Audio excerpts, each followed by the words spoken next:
Reality is most families don't discuss difficult aging issues until an emergency occurs or a crisis occurs.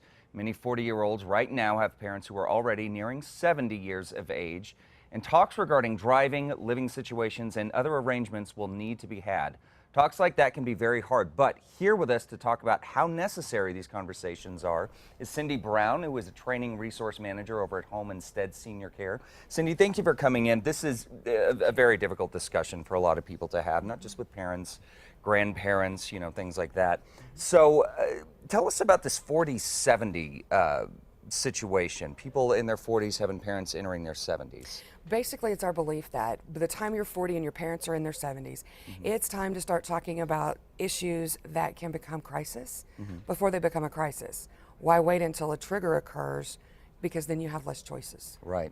So why do you think, aside from the obvious, this is a difficult discussion to have, but on a deeper root, why is it so difficult to bring this topic up for discussion? Can you imagine looking at your dad and saying, "Dad, we need to talk about your money"? Yeah. Or talking to your dad about making living changes, making changes in driving. It's not easy for us to question our parents. Right. It's just not easy. Or someone that we consider an older adult who is, it's not the respectful. Is how it feels. And yet, it's the most respectful thing you can do, because instead of waiting until the crisis occurs and your choices are limited, when you start looking ahead, it gives you the opportunity to plan.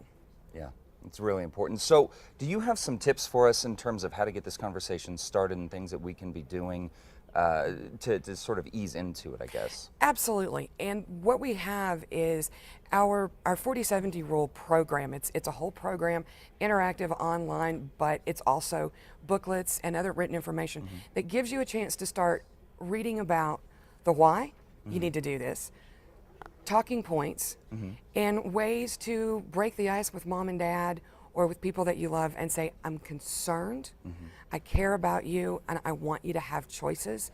This is why I'm worried." Yeah. Because sometimes when you make it about me instead of making it about you, Dad. Comes off differently, sure. Exactly. Yeah. Dad, I'm worried about what happens if, as opposed to, "Dad, you need to stop driving." Right, right. So when you make it more about your concerns for, "I'm worried about you, Dad, because I love you, and I need you to be around, and I need you to be independent, and how can I help you do that?" Now some parents, and I know a lot of people might feel this, when you start this discussion and you bring up the word independence, which I think is really important, because talking about this care, sometimes I think the parents might feel a little resistant because it feels like their independence might be taken away. Is there some way that we can reassure that we want to keep the independence as long as possible, but still face the reality that at some point they may not be able to drive? And I think what you say is, "Dad, I know that this part of your life is really important to you.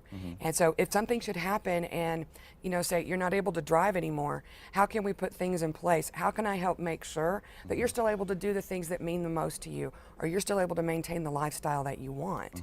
And when you go about it in a way of, "I want to help you do the things that are important to you. I respect your priorities and your values, and how can I help you maintain those?"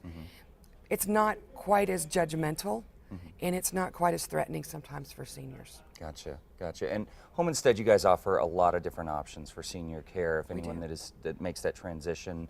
And the whole idea is that we're keeping families out of a retirement home, keeping them in their home, in their environment, and you come to them and help them. And the lifestyle that they want. Our Home Instead office in Albuquerque, and we also have a Home Instead office in Santa Fe. And our whole purpose is, whatever your life is that's meaningful to you, we want to make sure we do everything we can to help you maintain that lifestyle. So that's where the Home Instead came from. That's fantastic. Well, Cindy, thank you so much. Thank you for putting together this compilation of information for kids that are having to deal with the situation of talking to their parents about the aging. Never an easy subject. And for more information on Home Instead, we will have links at casa.com under the CASA blog. Thank you for